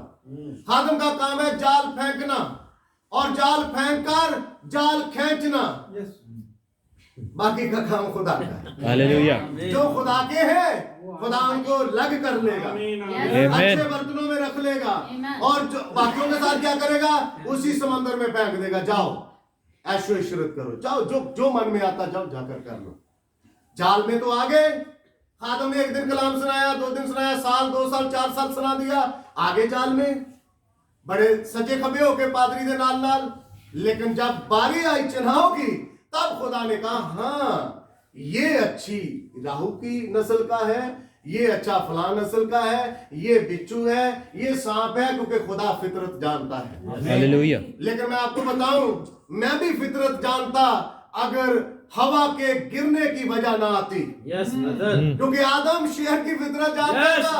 Amen. Amen. आदम चीते की फितरत जानता था, आदम कबूतर की फितरत जानता था। Yes. लेकिन मैं और आप जानते हैं, जल्द वो समा आने वाला है। Amen. ये कहां से पता चला है? ये इसी बादल ने समझाया, Hallelujah. इसी बादल ने इस किताब को खोला है। Yes. ये किताब बंद थी, इस किताब को कोई नहीं खोल सकता था। ये किताब बंद थी। यिर्मयाह भी कहता है, ये दो किताब के दो हिस्से हैं। ये किताब के दो हिस्से हैं, एक खुला हुआ है, एक बंद है। ये यिर्मयाह भी लिख चुका है यिर्मयाह की किताब में। और खुला हुआ कौन सा है और बंद किया हुआ कौन सा है, ये किसने समझाया? ये सातवें फरिश्ते ने समझाया कि खुला हुआ क्या है और बंद किया हुआ क्या है। ये सारे के सारे जो नविश्ते हमारे सामने खुले हैं, ये किसकी खिदमत में खुले हैं? ये सातवें फरिश्ता की खिदमत के अंदर खुले हैं। और हम इस मुबारक जमाने के लोग हैं जिसमें नबी आया है, और नबी ने किसी चीज को पोशीदा नहीं रखा, उसने खोला है, खोल कर बयान किया, वो चाहे कुछ भी हो। नबी ने दिलों के ख्याल बताए, सब कुछ किया। इसीलिए ब्रदर ब्रैनम कहते हैं, मूसा जब आया तो मिस्र पर अंधेरा छा गया, इसलिए ताकि बनी इस्राएल खामोशी के साथ कूच कर सके। जब भी तैयार होता था, अगले लम्हे नहीं जाने देता था। तैयार होता था फरौन, निकलने के लिए नहीं जाने देता था। खुदा ने कहा ठीक है। एक आखिरी वबा है जी, जिसको मौत कहते हैं, पलौठों की मौत। आप नहीं जानते कि ये 2 साल पहले जिसे कोविड-19 कहते हैं, ये क्या था? ये मौत ही थी। लोग घरों में बैठे हुए थे, निकलते नहीं थे बाहर। मैंने गार्डन टाउन को ब्रदर ऐसे सुनसान डर लगता था जब गार्डन टाउन को देखता था। कोई आदमी तक नजर नहीं आता था। जिस जगह पर मैं ड्यूटी करता हूँ, मैंने कहते तू सवेरे जाना है कि चक्कर लाना ते चक्कर ला के आके ना ते नहाना है ते कपड़े बदलने हैं ते तू इस तरह कर लेना। मैंने कहा ठीक है, ऐसे करेंगे। लेकिन हमारे पास कहाँ इतने कपड़े हैं कि हर चक्कर में मैं कपड़े बदलूं। खुदा जानता है, खुदा ने उस कोरोना को नजदीक तक नहीं आने दिया। आमीन। हालेलुया। अब कहते हैं कि ये ओमिक्रॉन आ गया, तो भाइयों ने कहा ये कोरोना की अम्मी है। तो जो खुदा के लोग हैं, उनके पास अगर कोरोना का अब्बू भी आ जाए तो भी कुछ नहीं कर सकते। हम खुदावंद के प्रभु पर ईमान रखते हैं, Yes. जिसमें जिंदगी है, हालेलुया। जिसके नीचे हमें पनाह मिलती है। Amen. सेम वही हालात बन रहे हैं। जब मूसा आया, पहले खुरूज का नबी, आफतें आई, मुसीबतें आई, दुख आए, बीमारियां आई, काल पड़ा, कुछ नहीं बचा। सेम वही चीजें हुई। लोगों ने 15 दिन का, महीने का राशन क्या घर में शुरू में नहीं रखा? सब ने रखा। नबी ने कहा या तो लोग वो देखते हैं जो हो चुका, या वो देखते हैं जो होने वाला है। जो खुदा इस हाल में कर रहा है वो नहीं देखते। और ब्रदर ने ये भी कहा कि कलीसिया एक बतख की मानद है। बतख के ऊपर जितना पानी डालो वो सूखी की सूखी। कलीसिया को जितना, मैं दुल्हन की बात नहीं कर रहा, मैं कलीसिया की बात कर रहा हूं। कलीसिया को जितना पैगाम सुनाओ, जितना मैसेज सुनाओ, प्रीच करो, कलीसिया वो जो रखेल है वो सूखी की सूखी। लेकिन दुल्हन सीड लेती है। दुल्हन की बॉडी के अंदर चेंज आता है, उसका पहनावा चेंज होता है, उसकी ब्यूटी जाती है, उसका फिगर चेंज होता है, और उसकी सारी की सारी जो सूरत हाल है वो तब्दील होती है एक बीज के आ जाने की वजह से। हालेलुया। आमीन, आमीन, आमीन। इसका मतलब हमारी सूरत क्यों बदली है? हम दुनिया से क्यों अलग नजर आते हैं? हमारे घराने कलीसियाएं दुनिया से क्यों अलग हैं?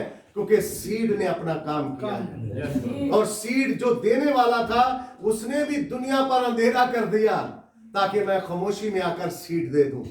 पढ़िए ब्रदर आप जरा 4थे बाब की पहली आयत, मुकाशफा की किताब 4थे बाब की पहली आयत। वहां पर हमें ये नजारा मिलता है। ये यूहन्ना नबी ने कहा इससे पहले कि यूहन्ना इन चीजों को देख पाता, यूहन्ना अपने पतमस में गया। अगर एक बिलीवर अपने पतमस को नहीं ढूंढता तो वो इन चीजों को देखेगा कभी नहीं। पतमस होना चाहिए। पतमस है क्या? बिच्छू, सांप, काला पानी, वाफर मकदार में खुराक नहीं। और ये गया क्यों पतमस में? और नबी ने मकाशवा 4 बाब का जब हम मुतालिया करते हैं तो नबी ने कहा यूहन्ना इससे पहले के पतमस में जाता 24 घंटे तेल के कड़ा में फ्राई किया गया यूहन्ना को। जब रोमी इसका कुछ बिगाड़ नहीं पाए, उन्होंने कहा ओ महान देवता, ये तो कोई देवता है, आपका आग भी इसे नहीं जलाती, इसको पकड़ो और पतमस में फेंको। और इसको फेंक दिया और वहां पर खुदा के रूह में आ गया। मेरा और आपका अगर पतमस नहीं है ब्रदर, अगर इब्राहिम चुनाव ना करता रेगिस्तान का, तो जो ऑलमाइटी गॉड है वो इब्राहिम को विजिट करता सारा का कभी बदन चेंज ना होता। इब्राहिम का कभी बॉडी चेंज ना होता अगर उसको लूत मौका ना देता कि वो सूखी जगह पर जाए। कई ऐसे आज लूत हैं जो धकेल देते हैं ईमानदारों को सूखी जगह पर।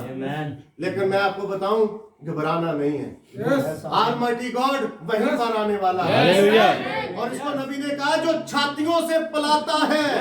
अगर इसे इंग्लिश में देखें तो वहां पर लिखा हुआ है इब्राहिम की सूरत, इब्राहिम का जिस्म, बॉडी क्यों चेंज हुई? क्योंकि खुदा छातियों वाला उसने अपनी छातियों से पिलाया जैसे माँ अपने बच्चे को दूध पिलाती है। मेरा और आपका खुदा भी छातियों वाला खुदा है। वो मुझे और आपको पिलाएगा ताकि मैं रेगिस्तान में भी पल सकूं, मुझे वहां पर भी वाफर मकदार में खुराक मिल सके। इसलिए घबराना नहीं है भाइयों। अब ये जमाना आ चुका है कि हम अपने रेगिस्तान को भी सरसब्ज देख रहे हैं। क्यों देख रहे हैं? क्योंकि ऑलमाइटी गॉड वहां पर आ रहा है। वो बताएगा इसी साल यानी आने वाले साल में सारा के गोद में एक बेटा होगा। बेटा है क्या? वादा का फर्ज। जो बांझ है वो बेटा खिलाएगी, उसकी गोद में बेटा होगा, खेलेगा उसकी गोद में। ये किसको विजिट किया खुदा ने?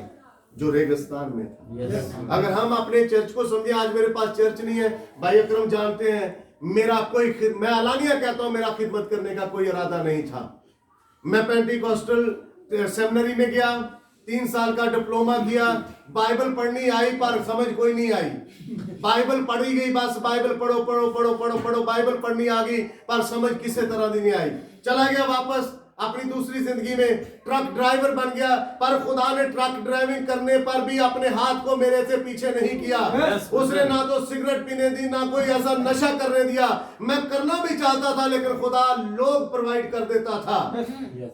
इसलिए खुदा ने, मेरे वालिद साहब इतने सख्त आदमी थे कि वो झिझकते नहीं थे सख्ती करने से। वो जैसा भी बंदा था उसके साथ वो ठीक ठाक अच्छे अंदाज के साथ वो पेश आते। और एक तो बाप का खौफ था और दूसरा खुदा का हाथ था मेरे ऊपर, जो कि पहले नंबर पर था कि खुदा ने बचाना था।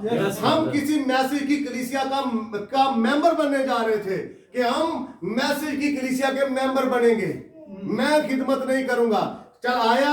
चला गया वापस। फैसलाबाद में हमारी थोड़ी बहुत जमीन थी, जाकर वहां पर एक ट्रक का अड्डा बनाएंगे, वहां पर जाकर एक मार्केट बना लेंगे, नीचे मार्केट होगी, ऊपर घरों का, जीटी रोड के ऊपर घर था। लेकिन खुदा ने सारी जमीन जाने दी, कब्जा कर लिया। किसी ने, हमारे दोस्तों ने कब्जा कर लिया, खुदा ने जाने दी। जो नजरें जमीन पर जमी हुई थी खुदा ने उनको फेरा। खुदा ने विजिट करवाया लाहौर का फिर दोबारा। ग्लैक्सो टाउन के अंदर हमारा चर्च बना है। खुदा ने जगह दी, गवाही के साथ जगह दी। 3 महीने की दुआ करने से वो जगह मुझे मिली। जब खुदा ने जगह दी, ठीक उसी तरह जिस तरह अलीअज़र ने कहा कि जिस लड़की को मैं कहूँ कि मुझे पानी पिला, वो कहे मैं तुझे और तेरे ऊंटों को पिलाती हूँ। मैं जगह लेने को काबिल नहीं था, ना मेरे पास इतने पैसे थे क्योंकि जमीन चली गई, सारा कुछ चला गया। अब मैं खाली हाथ था, मैं ना खिदमत करना चाहता था, सिर्फ एक कलीसिया का मेंबर बनना चाहता था। लेकिन खुदा मेरे डे 1 से डे लास्ट तक जानता था इसके अंदर रखा क्या है। मैं नहीं उसे पहचान पाया। फिर एक दिन ऐसा आया कि खुदावन ने इस चीज को मेरे ऊपर खोला, ये खिदमत तेरे अंदर है, ये चरवाहे की खिदमत है तेरे अंदर। मैं अपने भाइयों को, जो मेरे कलीसिया के लोग हैं, उनको नहीं जानता। वो कोई किसी कोने से, कोई किसी कोने से, कोई किसी कोने से है। मेरी कभी उनके साथ वाकफियत नहीं थी। जब मैं पहली बार उनके घर को जा रहा था तो मैं खुदावन से कहता, खुदावन तूने सही कहा है, मैं अपने खादमों को असीरों की तरह गश्त कराता हूँ। मैं उन गलियों में कभी नहीं जा सकता था लाहौर में रहते हुए, लेकिन खुदावन ने ये होने दिया। इसलिए भाइयों, कभी फिक्र नहीं करना। अगर रेगिस्तान में लूत ने धकेला है, फिक्रमंद नहीं होना। खुदावंद विजिट आपको करेगा। खुदावंद आपको विजिट करने के लिए आ रहा है, इसलिए क्योंकि खुदावंद के पास एक मकाशफा है जो आप ही के लिए है, दूसरे के लिए नहीं है। और नबी ने कहा, लूत नकली ईमानदार था, गैर ईमानदार था। उसने चुनाव जब लिया तो उसने चुनाव गलत जगह का ले लिया। आज भी वहां की जमीन में जिंदगी नहीं है। आज भी वहां की जमीन कोई पौधा नहीं उगा सकती। क्यों? क्योंकि खुदा ने उस जमीन को मलिया मेट जला दिया है, खत्म कर दिया है। लेकिन रेगिस्तान वाली जमीन, आज इब्राहिम की शाही नस्ल यहां बैठी हुई है। इसलिए हम जानते हैं कि खुदावंद ने हमारे जमाने के लिए इस नबी को भेजा, ताकि नबी के थ्रू हम जान पाए ये बादल क्यों आया।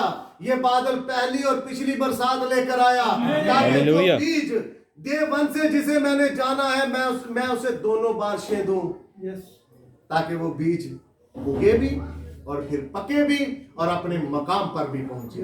आमीन। पढ़िए अब चौथे बाब की पहली आयत से। इन बातों के बाद जो मैंने निगाह की तो क्या देखता हूँ कि आसमान में एक दरवाजा खुला हुआ है, जिसको मैंने पेशतर नरसिंगे की सी आवाज से, किसको? जिसको मैंने पेशतर नरसिंगे की सी आवाज से अपने साथ बातें करते सुना था। बातें करते सुना था। कहते हैं जी हमें दिखाओ विलियम ब्रैनो कहाँ है। ये चौथे बाब में भी उनके साथ बातें कर रहा है। आमीन। उस आवाज को जो नरसिंगे की सी आवाज थी, जो चौथे बाब में उसके साथ बातें कर रहा है, क्या कर रहा है जी? वही फरमाता है कि यहाँ ऊपर आ जा। वो फरमाता है यहाँ ऊपर आ जा, मैं तुझे वो बातें दिखाऊंगा। मैं तुझे वो बातें, पहले बाबे में हमने पढ़ा, यीशु मसीह नहीं दिखा रहा, ये फरिश्ता है जो दिखा रहा है। और जब फरिश्ता दिखाता है तो वही चौथे बाब में कहता है यहाँ ऊपर आ जा, मैं तुझे कुछ दिखाता हूँ जी। जिनका इन बातों के बाद होना जरूर है, जिनका इन बातों के बाद होना जरूर है। इसका मतलब यूहन्ना रैप्चर में चला गया। जब रैप्चर इसका होता है तो यूहन्ना वहां पर तख्त देखता है। क्या? पांचवें बाब की पहली आयत पढ़ेगी जरा, फिर हम छठे बाब। और जो तख्त पर बैठा था, हाँ, मैंने उसके दाहिने हाथ में एक अच्छा किताब जी, देखी। बाइबल में ऐसा नहीं लिखा कि जो तख्त पर बैठे थे। बाइबल क्या कहती है? जो तख्त पर बैठा था। उसको जब देखा तो उसके हाथ में कुछ था जी। दाहिने हाथ में एक किताब देखी जो अंदर से और बाहर से लिखी हुई थी। हाँ, और उसे 7 मोहरें लगाकर बंद किया गया। 7 मोहरें लगाकर बंद कर दिया। फिर मैंने एक जोरावर फरिश्ता को बुलंद आवाज से की मुनादी करते देखा कि हाँ, कौन इस किताब को खोलने और उसकी मोहरें तोड़ने के लायक है। अब ये किताब बंद है और यूहन्ना इस बाब में रोता है।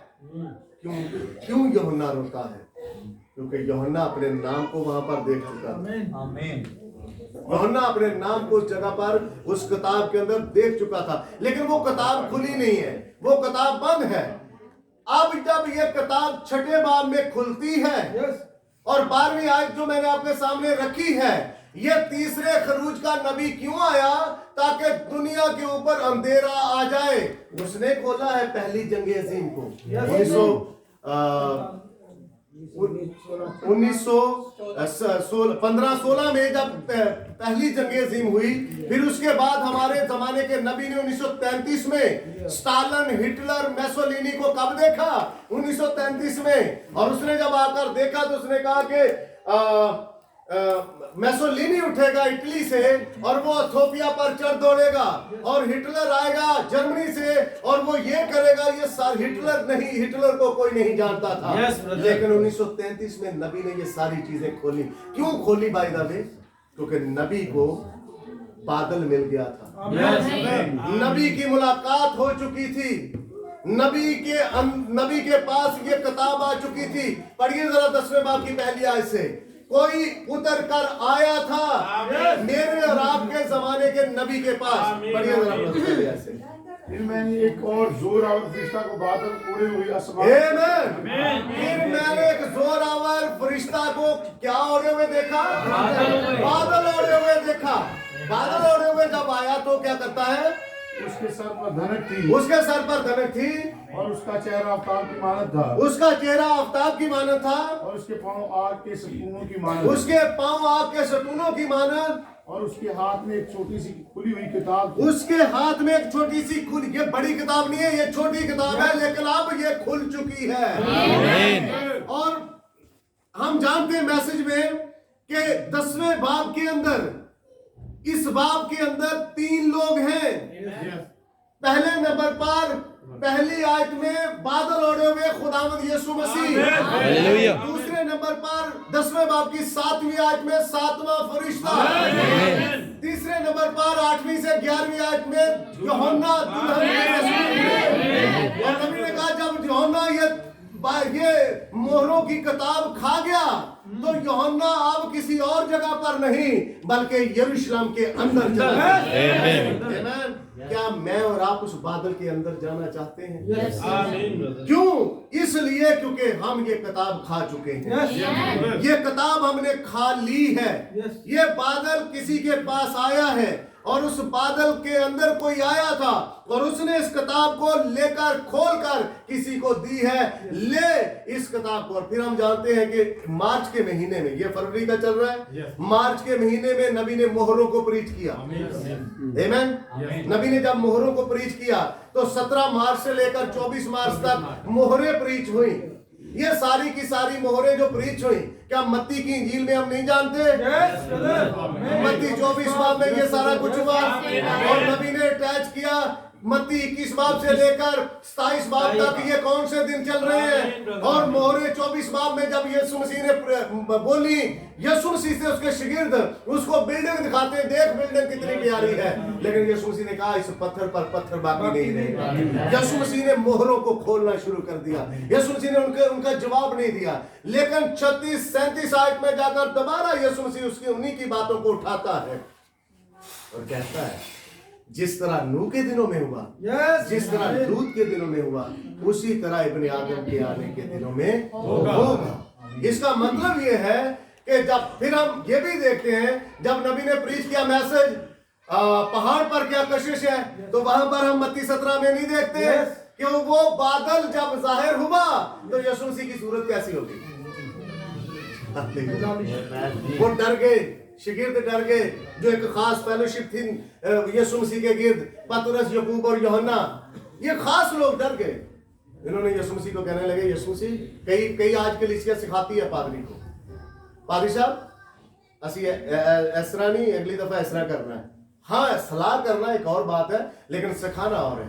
कहने लगे यीशु मसीह ऐसी 3 डेरे लाने हैं, एक तेरा, एक मूसा दा, एक एलिया दा। तो लिखा हुआ है यीशु मसीह बोले नहीं है, पर बादल से आवाज आई। ये बादल बोलता है, बादल ने कुछ बोला है, और जब इस बादल ने कुछ बोला है तो वो गरजे हैं, और उन गरजों को कौन सुनता है? दुल्हन। इस गरजों को, इन गर्जनों को दानियल ने सुना। और मैं आपको बताऊं, दानियल जब बोल रहा था तो नबी ने कहा दानियल की दुआ को 21 दिन तक शैतान ने रोके रखा। उसकी दुआ का जवाब पहले दिन ही आ गया था, लेकिन जबराइल था जी फरिश्ता। मैं कुछ चीजें भूल जाता हूँ इसलिए कंफर्म करता हूँ, वरना फिर सवाल उठते हैं मैसेज के अंदर। तो ये चीजें जब दानियल ने देखी, पहले दिन ही दुआ की। दानियल क्यों दुआ करता है? क्योंकि दानियल ने किसी का सहीफा पढ़ा है। अब हम क्यों करीब हो रहे हैं इस मैसेज की, इन किताबों के? क्योंकि हमने किसी का सहीफा पढ़ा, हमने उस सहीफे को ले लिया है जो किताब खुलकर आ चुकी है। और नबी ने कहा इसी किताब को, कलामे मुजस्सम को रोमियो ने सलीब पर जड़ा और 7 जख्म देकर उसे खोला, और उनमें से 7वां जख्म मेरा और आपका, जिसमें मेरी और आपकी पैदाइश पसली में से मेरी और आपकी पैदाइश हुई। और जब दुल्हन की पैदाइश पसली से हुई तो पहले आदम की दुल्हन कहां से निकाली गई? पसली से। तो दूसरे आदम की दुल्हन कहां से आई? 7वें जख्म से। उसमें पानी और लहू बह निकला। दुल्हन अपने मकाम को जानती है, ये निकली कहां से है। दुल्हन जानती है मैं सर चढ़ के नहीं बोल सकती, मेरा सर कोई और है। और नबी ने कहा जब पैदाइश कहां से शुरू होती है? सर से। जब सर आता है बॉडी ऑटोमेटिकली पीछे आती है। इसलिए सर 28 फरवरी 1963 को आ चुका है, बॉडी ऑटोमेटिकली पीछे निकल रही है। और दुल्हन जो इस वक्त की दुल्हन है वो ऑटोमेटिकली बाहर आ रही है। वो किसी पाबंदी में नहीं रहती, वो अपने नफे नुकसान को नहीं देखती, वो अपने फायदे के लिए नहीं खड़ी होती। हाँ ठीक है मुझे यहाँ पर इतना फायदा है तो मैं नहीं, वो समझौता नहीं करती। उसने रिबेका के रिश्तेदारों ने, भाइयों ने कहा हम लड़की से पूछ लें, तू उसे हो सकता कहते रहे हम तुझे बड़ा जहेज दे के रुखसत करेंगे, हम तुझे, अभी तो तेरा सामान भी नहीं बना, अभी आया अली अजहर, तू अभी जाना चाहती है, तू रुक जा जरा, हम तो। उसने कहा नहीं मैं इसी के साथ जाऊंगा। मैं और आप जानते हैं हमारा अली अजहर कौन है। वो ऊंट लेकर आया है और ऊंट ये किताबें हैं, ये पावर है। और नबी ने मुतलिक किताब के अंदर, अगर मैं भूलूं ना, मुतलिक किताब के अंदर कहा है रैप्चर इन्हीं किताबों के अंदर है, दुल्हन की सवारी इन्हीं किताबों के अंदर है। और इन किताबों से दुल्हन सवारी लेगी। अगर दुल्हन इन किताबों से दूर है तो जनाब आपका रैप्चर, मेरा और आपका रैप्चर भी नहीं है। पर अगर इन किताबों के हम पास हैं, मैं शुक्रगुजार हूं उन भाइयों के लिए जो किताबें छाप रहे हैं, जो काम कर रहे हैं। खुदा उनको और बरकत दे और वो मैसेज लेकर आए मुल्क पाकिस्तान में, और नबी के मैसेज लेकर आए, ताकि हम इन मैसेजेस से जो पावर ले रहे हैं वही पावर हमें उड़ने का मकाम बताएगी। आमीन। तो पता चलता है कि ये मैसेज हमारी पावर है। ये मैसेज जो हम पढ़ रहे हैं ये हमें बोशीदा नहीं करता, ये हमारी पावर कम नहीं करता, ये मैसेज रोज बरोज हमें ताजगी देता है। ये काफी पुराना मैसेज है ब्रदर, ये ब्रदर मनोज जी ने छुपाया था। इसको जब भी मैं पढ़ता हूं ये मैसेज एक नई ताजगी देता है। इस मैसेज से एक नई ताकत मिलती है। लेकिन मैं आपको गाइड करूंगा कि इन किताबों के पास हो जाए। मुझे पता है आप कलीसिया किताब पढ़ते हो, भाई अकरम रोशन एक दिन में एक ही किताब पढ़ देते हैं। आप इन किताबों को पढ़ें, मेरा और आपका रैप्चर इन किताबों के अंदर है। इसलिए मैं अपने हवाले पर आकर इसको मैं बंद करना चाहता हूं। आज दुनिया तारीकी में है, दुनिया को नहीं पता कि क्या होने वाला है, इसलिए लोगों को भी नहीं पता था। हिटलर को नहीं पता था कि वो क्या कर रहा है। और हिस्ट्री में लिखा है, अगर आप उनकी डॉक्यूमेंट्री देखें तो हिटलर ने यहूदियों की खाद बनाकर खेतों में डाली थी। क्यों डाली? क्योंकि यीशु मसीह कह गए, यीशु मसीह ने अपने शिगिर्दों से कहा था अगर तुम यरूशलेम को फौजों से घिरा हुआ देखो तो यरूशलेम से भाग जाना, रहना नहीं है। शिगिर्दों को ये बात याद थी। बाकियों ने कहा नहीं हम कहां जा सकते हैं, हमारा तो इतना अच्छा हमने घर बनाया, इतने अच्छे हमारे गेट है, इतने सिपाही है, मजबूत किला है हमारा। तो नबी ने कहा सन 70 में जनरल तीतस आ गया। जब सन 70 में जनरल तीतस आ गया, उसने महासरा किया यरूशलेम का, उसने उनको किला बंद कर दिया, उनका राशन बंद हो गया। तो फिर लोगों ने क्या किया? अपने बच्चे उबाल उबाल कर खाए लोगों ने। क्यों खाए? यीशु मसीह ने कहा था मेरे लिए ना रो, अपने बच्चों के लिए। आज मैसेज की बहनों, माओ और भाइयों, बापों, मैं आपको कहूंगा आप तसल्ली में हैं क्योंकि आपके बच्चे कहां पर हैं। लेकिन मिशनों के, उनका मैं क्या कहूं, जो आज भी मैसेज के साथ एक हंसी ठट्ठा करते हैं। एक टांग मैसेज में है और दूसरी टांग सारी जमाने के रस्म रिवाज में है, उनका क्या करें? तो नबी ने एक तस्वीर खींची है, अबनेर एंड बाउंड्री के ऊपर मरा। उसका हालांकि शहर पनाह की तरफ दौड़ रहा था, जा रहा था शहर पनाह में। एक पांव शहर पनाह के अंदर नबी ने लूत को भी बाउंड्री लाइन का बिलीवर कहा है। हम या तो पूरा एंटर हो या पूरे बाहर हो। इसलिए आज बहुत कुछ ऐसा हो रहा है कि ना हम पूरा एंटर होते हैं मैसेज में, ना हम पूरा बाहर निकलते हैं। होना क्या चाहिए? अपने रैप्चर को पाने के लिए पूरा एंटर होना पड़ेगा मैसेज में। अगर हम पूरे एंटर नहीं है तो खुदा उस चीज को जो उसने करनी है वो हमारी आंखों से हटाएगा, क्योंकि खुदा किसी का मोहताज नहीं है। वो कादर है, वो कादर है। अगर एक काम नहीं करता, खुदा उसका मकाम चेंज करता है, खुदा दूसरे को लेकर आता है। और वो अगर काम नहीं करता, खुदा तीसरे को लेकर आता है। लेकिन खुदा ने जिसको ठहरा रखा है कि मैंने इससे काम लेना, उसको खुदा कभी फिसलने नहीं देता, कभी फिसलने नहीं देता। खुदा उसकी मदद करता है, चाहे वो कितनी ही बार क्यों ना गिर जाए, खुदा उसे खड़ा करता है। चाहे वो कितनी बार नीचे चला जाए, खुदा उसे फिर पकड़ता है, फिर खड़ा करता है, फिर उठाता है, फिर खड़ा कर देता है। क्यों कर देता है? क्योंकि बनाए आलम से पेशतर वो खुदा का चुनीदा है और खुदा अपने कामों को लेकर आता है। इसलिए मूसा चुना हुआ था। मूसा को खुदा ने छोड़ा नहीं, हालांकि उसके अपने ग्रुप के लोग कह रहे थे, बनी कोरा बनी दातन क्या कह रहे थे, लावी थे वो भी, कहते थे भाई ये हमें दे दे ये वाला हिस्सा, ये हमारे पास आना चाहिए, हम तो उससे बेहतर कर सकते हैं। लड़ाई हुई गिनती 16वें बाब में, लेकिन खुदा ने कहा साबित करूंगा मेरा चुना हुआ। और खुदा अपने मैसेज से साबित करता है, अपने नबी के पैगाम से साबित करता है चुना हुआ कौन है। इसलिए भाइयों और बहनों, अपने आप को इस चुनाव में लेकर आप अपनी ताकत से नहीं आए, मैं अपनी ताकत से नहीं आया। खुदा बनाए आलम से पेशतर जो इल्म रखता था, उसके थ्रू खुदा ने मुझे और वक्त पर खुदा ने इस मिट्टी को फटने दिया ताकि ये मिट्टी फट सके और हम बाहर आ सके। ब्रदर, कितने काम पुराने मैसेज में, आप तो हमारे से भी तकरीबन बाद में आए, लेकिन खुदा उनकी शुक्रगुजारी करता हूं कि आप जितने हम मैसेज में मजबूत हैं, ये कोई फखर नहीं है, ये एक गवाही है। गवाही के तौर पर कह रहा हूं, जितने आज हम मैसेज में नबी के मजबूत हो चुके हैं, मेरी दुआ है कि हर भाई हर बहन मजबूत हो जाए।